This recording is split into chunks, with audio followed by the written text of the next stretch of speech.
Caso do bebê morto no Rio. Tiros podem ter partido de assaltantes de moto. Em Belém, passageira é atingida por flecha dentro do ônibus.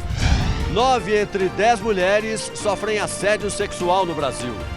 Sobrinho da primeira mulher de Lula é levado a depor na Polícia Federal para explicar relações com a construtora Odebrecht.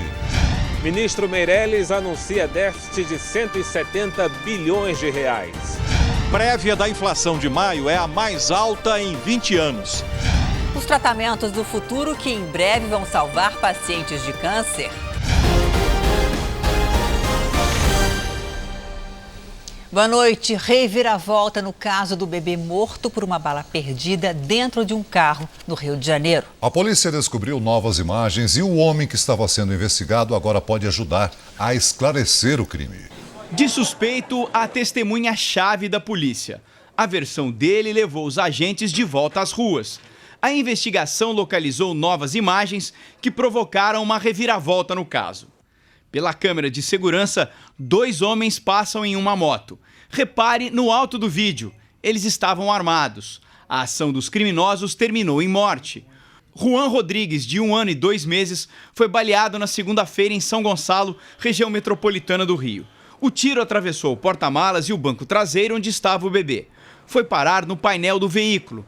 A bala que matou a criança era de calibre 9 milímetros. Outra câmera ajudou a polícia a identificar o carro prata que vinha logo atrás do veículo da família. Durante 3 dias, o principal suspeito do crime foi o motorista do carro prata.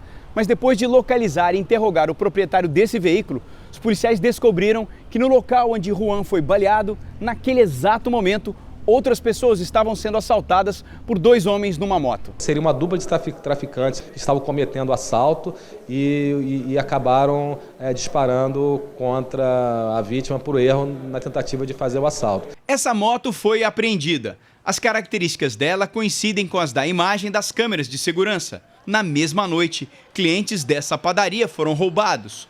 Moradores do bairro são categóricos. Uma dupla de ladrões com moto vem agindo na região desde o início do ano.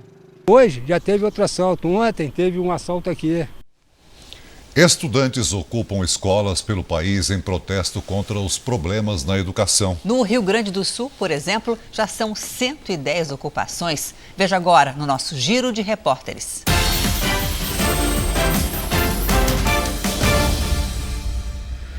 Rio Grande do Sul, 110 escolas estaduais estão ocupadas por estudantes. 30 só em Porto Alegre, segundo a organização do movimento. A maioria das mobilizações não permite o acesso da imprensa ao interior das escolas. Não é o que acontece neste colégio, o primeiro a ser ocupado na capital gaúcha no dia 11. Os alunos pedem investimentos nas escolas e a contratação de professores. Eles também são contrários a um projeto de lei que permite a interferência da iniciativa privada em obras e reformas, em troca de publicidade. Melhorias não só na educação, mas também na segurança. Os professores estão em greve desde segunda-feira. Nesta escola, a direção não permitiu a ocupação dos estudantes. O governo diz que as mobilizações não serão tratadas como caso de polícia e que as demandas serão atendidas na medida do possível. Esta escola estadual em Fortaleza foi a primeira a ser ocupada pelos estudantes. Desde o dia 28 de abril, cerca de 50 alunos estão espalhados pelas salas com colchões e travesseiros. A realidade é a mesma em outras instituições de ensino do estado. Até o momento, já são 51 escolas da rede pública de ensino do Ceará ocupadas pelos alunos. Dentre as reivindicações do movimento estudantil estão o aumento na verba da merenda, passe livre no transporte público, além de melhorias nos prédios. São coisas básicas que as escolas estão precisando. A gente não está pedindo nada demais ao governo, a gente está pedindo apenas o que é básico. A organização do movimento aguarda uma posição da Secretaria de Educação do Estado do Ceará, que deverá receber os alunos nos próximos dias.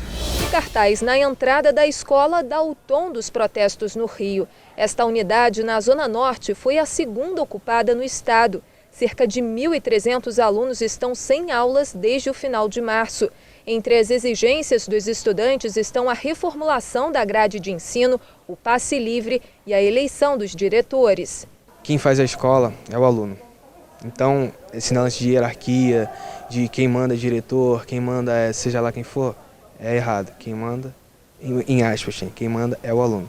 Esses milhares de livros estavam trancados nesta sala e foram encontrados pelos alunos. Aqui tem material didático de diversas matérias, como física, química e filosofia. E justamente a falta de material didático é uma reivindicação antiga dos estudantes. O movimento toma conta de 65 escolas no Rio, o que representa 5% do total. 6 delas foram desocupadas nas últimas 2 semanas e, segundo a Secretaria de Educação, passarão por melhorias e reparos.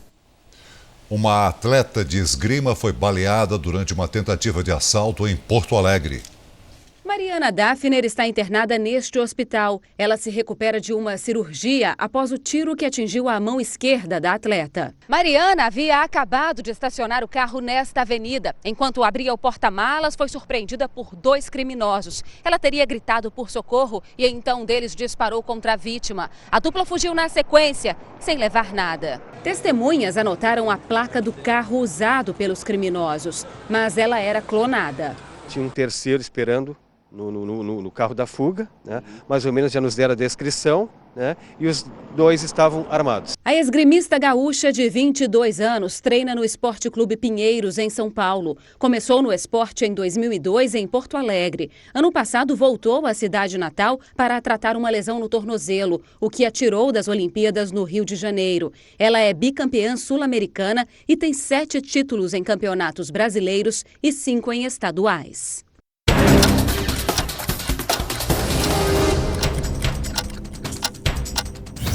Oito ônibus foram queimados em menos de 24 horas em São Luís, no Maranhão. 14 suspeitos acabaram presos. Segundo a polícia, a ordem para os ataques partiu de dentro do complexo penitenciário de Pedrinhas. Estudos encomendados pela Prefeitura do Rio de Janeiro mostram que o trecho da ciclovia Tim Maia que desabou deveria ter resistência 12 vezes maior. Ninguém foi responsabilizado pela morte de 2 pessoas. Ainda no Rio de Janeiro, o Conselho Regional de Medicina demonstrou preocupação com a situação dos hospitais durante os Jogos Olímpicos. A dúvida é se a cidade vai conseguir atender a população e os 800 mil turistas esperados no evento. A campanha nacional de vacinação contra a gripe H1N1 terminou nesta sexta-feira. Cerca de 40 milhões de pessoas foram imunizadas. A vacinação em alguns estados como São Paulo, Goiás e Ceará ainda vai continuar. A Polícia Federal deflagrou uma operação para investigar um suposto tráfico de influência do ex-presidente Lula em favor da empreiteira Odebrecht. O principal alvo foi Taiguara Rodrigues dos Santos, sobrinho da primeira mulher do ex-presidente. A operação da Polícia Federal cumpriu mandados de busca e apreensão em empresas da capital e também de Santos, no litoral paulista. 2 delas ficam neste prédio, no centro da cidade. A placa do 8º andar está em branco, mas aqui, segundo a polícia, seriam as sedes da Exergia, Projetos de Engenharia e da T74 Consultoria. Uma delas está em nome de Taiguara Rodrigues dos Santos, sobrinho do ex-presidente Lula. Ele é filho do irmão da primeira mulher do petista e investigado na Operação Janus. A outra está em nome de José Emanuel Camano Ramos, que é sócio de Taiguara. Os 2 estavam nesse hotel no Rio de Janeiro e foram levados para depor na Polícia Federal. Em Santos, a polícia ouviu 2 contadores que trabalharam para Taiguara. Os contadores foram ouvidos por 2 horas. Durante esse tempo, eles tiveram de explicar à polícia qual a relação que tinham com as empresas de Taiguara. Mas ambos afirmaram que já não prestam serviços a ele há 2 anos e também desconhecem o repasse de dinheiro da Odebrecht para as empresas do sobrinho de Lula. O dinheiro, 3,5 milhões de reais, de acordo com a investigação, seria o pagamento de um contrato feito entre a Exergia de Taiguara e a Odebrecht, que era responsável pela obra de uma hidrelétrica em Angola, financiada pelo BNDES.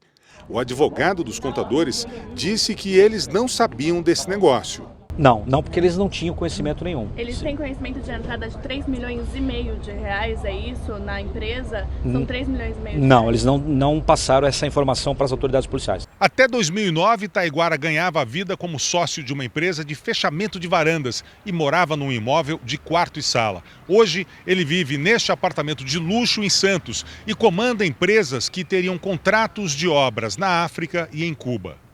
A cobertura é um duplex e foi toda reformada. Está avaliada em R$1.300.000. Segundo deputados da CPI do BNDES, ficou claro o tráfico de influência entre o sobrinho da primeira-mulher de Lula e a Odebrecht. Taiguara Rodrigues dos Santos teria conseguido contratos com a Odebrecht por conta da relação com o ex-presidente.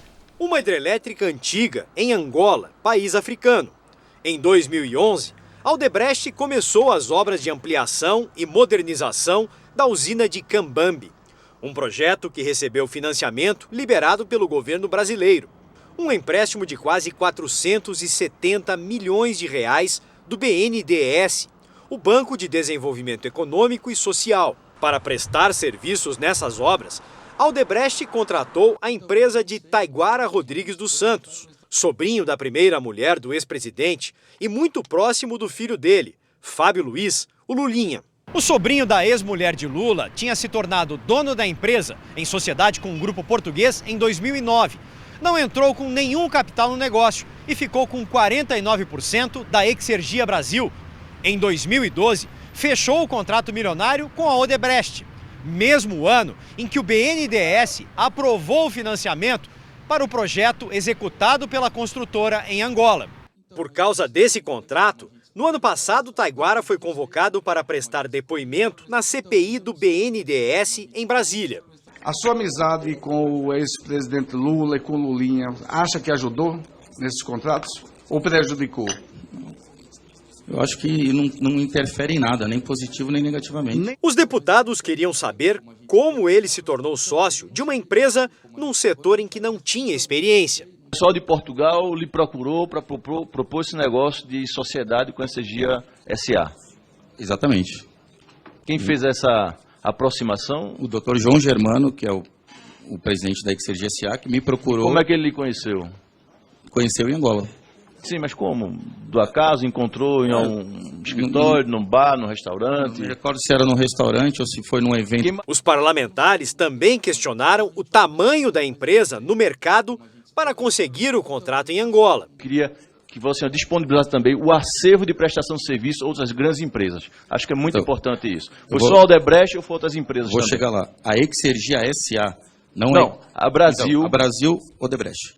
Só Odebrecht. Por esse negócio com a construtora, a empresa de Taiguara recebeu 3,5 milhões de reais. Mas aos deputados, ele disse estar com dificuldades financeiras. Meu patrimônio era meu apartamento e carro. Hoje o apartamento, se eu não conseguir resgatar, vai para leilão e um carro. Não tenho mais nada. E dívidas, né? Muitas dívidas. Para esse deputado federal que participou da CPI, ficou claro que houve tráfico de influência. Nada explica esta ascensão meteórica do nada, sem nenhuma expertise. Esse rapaz não é engenheiro, não é formado em nada, não tem nenhuma experiência no mercado.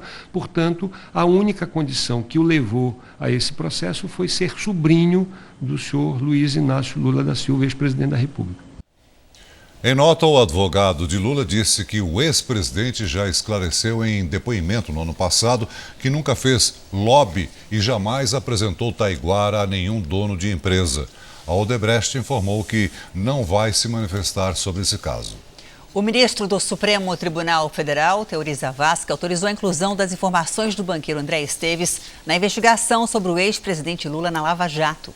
De acordo com a delação premiada do ex-senador Delcídio do Amaral, Esteves era um grande patrocinador do Instituto Lula. Segundo o ex-senador Delcídio do Amaral, o banqueiro André Esteves contribuía financeiramente com o Instituto Lula, que administra as palestras do ex-presidente, porque Lula teria sido um grande patrocinador dos negócios do banco BTG Pactual. O ex-presidente Lula e o banqueiro André Esteves são acusados de tentar comprar o silêncio do ex-diretor da Petrobras, Nestor Cerveró, por R$250 mil. O pedido para que as informações sobre o relacionamento estreito entre Lula e o banqueiro fossem incluídas na denúncia partiu do Procurador-Geral da República, Rodrigo Janot. No documento, Janot explica que o fato de o banqueiro doar dinheiro para o Instituto Lula não é crime, mas a maneira como a doação foi feita gera suspeitas. O Procurador-Geral afirma também que Lula pode ter lavado dinheiro usando os pagamentos das palestras como justificativa. Janot vai além. Ele também pediu ao Supremo para investigar 4 integrantes da cúpula do PMDB num inquérito já aberto sobre o senador Edson Lobão, ex-ministro de Minas e Energia. Lobão é suspeito de desvios na construção da hidrelétrica de Belo Monte. O procurador-geral quer investigar no mesmo caso o ministro do Planejamento, Romero Jucá, o presidente do Senado, Renan Calheiros, e os senadores Waldir Raupp e Jader Barbalho. Eles são suspeitos de receber propina em contratos da obra. Romero Jucá terá os sigilos bancário e fiscal quebrados para que seja apurado um suposto desvio de recursos federais em obras municipais em Roraima, estado de Jucá, entre 1998 e 2002. O pedido foi aceito pelo ministro Marco Aurélio. Estou muito tranquilo contra qualquer investigação. Eu fiz questão de prestar informações ao Ministério Público Federal. Qualquer servidor público, qualquer pessoa pode ser investigado. Não tenho nenhuma relação sobre essas questões que foram colocadas. O presidente do Senado, Renan Calheiros, disse que está à disposição da Justiça. O senador Jader Barbalho afirmou que nunca recebeu dinheiro da usina de Belo Monte. Não conseguimos contato com os senadores Waldir Raupp e Edson Lobão. O Instituto Lula afirmou que o ex-presidente jamais tentou interferir na conduta de Nestor Cerveró ou em qualquer outro assunto relacionado à Operação Lava Jato. O novo governo anunciou hoje a nova meta fiscal com um rombo de 170 bilhões e meio de reais. Na segunda-feira, o próprio presidente interino, Michel Temer, vai ao Congresso pedir a aprovação do projeto. O anúncio foi feito no Ministério da Fazenda sob críticas à gestão da presidente Dilma.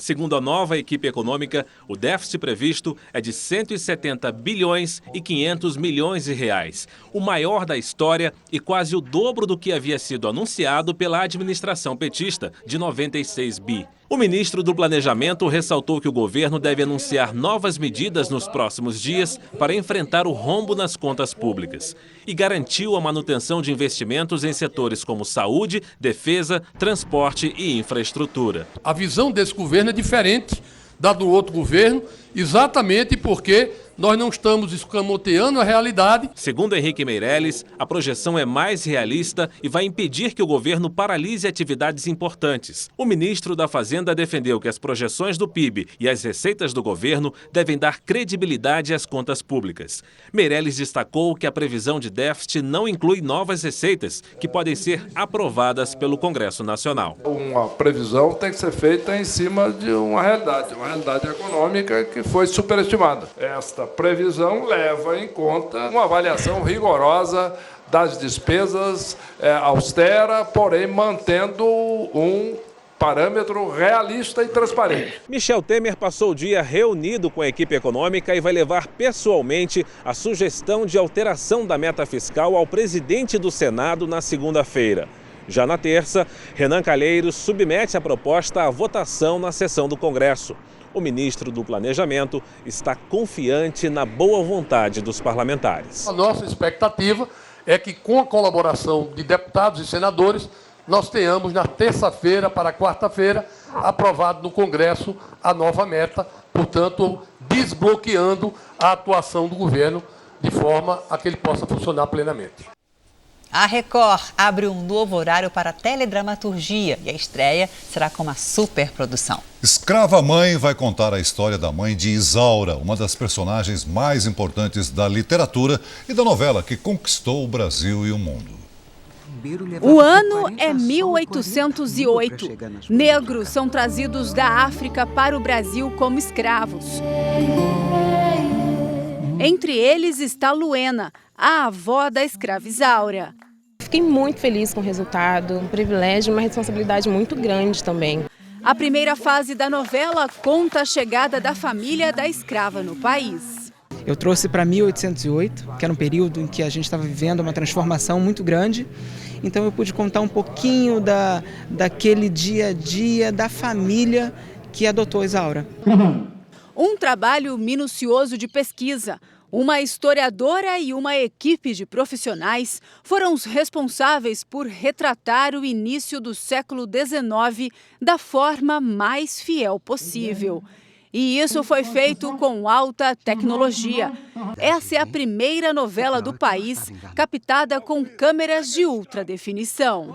É uma imagem que é 4 vezes mais nítida e com mais definição, assim, com imagens que a gente está achando super lindas. O papel principal da novela Escrava Mãe é feito por Gabriela Moreira, Juliana. Gabriela, como foram todos esses meses de gravação? Olha, foi uma delícia gravar a novela. Foi bem intenso, mas foi muito prazeroso. É uma história que engloba tudo. Tem drama, tem amor, tem ódio. Pedro Carvalho é o mocinho da história, o grande amor da Juliana. Como foi viver esse amor para você? Nossa, foi incrível, porque eu já fiz bastantes mocinhos lá em Portugal e esse mocinho para mim está no número 1. Primeiro, esse personagem que vem de uma história muito aclamada no mundo inteiro, a escrava Isaura, ou seja, eu como pai da escrava Isaura, e depois representar, entre aspas, Portugal aqui nessa novela, né? Mas os vilões prometem cenas fortes. A vilã Maria Isabel, papel de Thaís Versosa, será uma mulher elegante e má. É uma vilã que mata, é uma assassina, então assim, é a primeira vez que eu faço uma personagem com essa densidade, né? Com essa pressão. Outro carrasco da trama é o Comendador Almeida, interpretado por Fernando Pavão. Ele é cínico, sim, ele é inteligente, ele é astuto, ele é rápido, ele tem um quê da malandragem que ele usa para se favorecer sempre. Escrava Mãe estreia o novo horário de novelas da Record. Dia 31, terça-feira, 7h30 da noite, Escrava Mãe. Vocês não podem perder.